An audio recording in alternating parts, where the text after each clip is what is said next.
دوانوژن داویه دا گوتو بیجو داخویانین درباره پیواجویا چار سریه دا زیده بونه. هری داوی ایرو دوران کالکان داخویانی یک دایه. یک جه دامزرینرین پککی و اندام اکادمیا زانستین جواکی یا عبدالله اوجلان دوران کالکان درباره پیواجویا چار سریه دا رخنین توند لحکومت ترکیه گرتنه.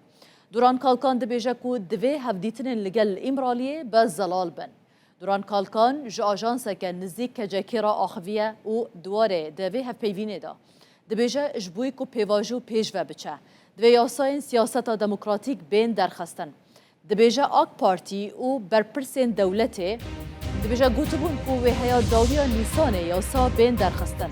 لی تپینگاف نهاتین آویتن. اگر کوده چار سریه دا جدی بن از نخشاره که زلال پیشکشی وان دیگر. دبی در باسی قناها دیوان ببن یاساین سیاست دموکراتیک در بخن. دسری داجی دبیش بو ریبر آپو یاسای آزادی بی درخستن بو کار آزاد بجی آزاد کار بکن. دبی ریبر آپو دست به سیاست بکن و پیشیا سیاست دموکراتیک جی بی بگرن.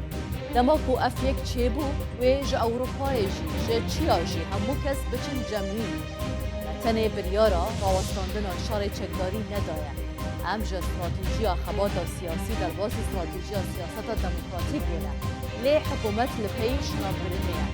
درباره جه پیداجی دوران کالکان دبیجه ین کوان تشتان بینن سر پارتیا دامزرینر آکوواریه و بیجه هر تشتی ببینن بینن سروان ین کو بحثا کردان دیگن دبیجه جی دبی جه پی لهنبری بانزختان هاجدا گابان نابیجه.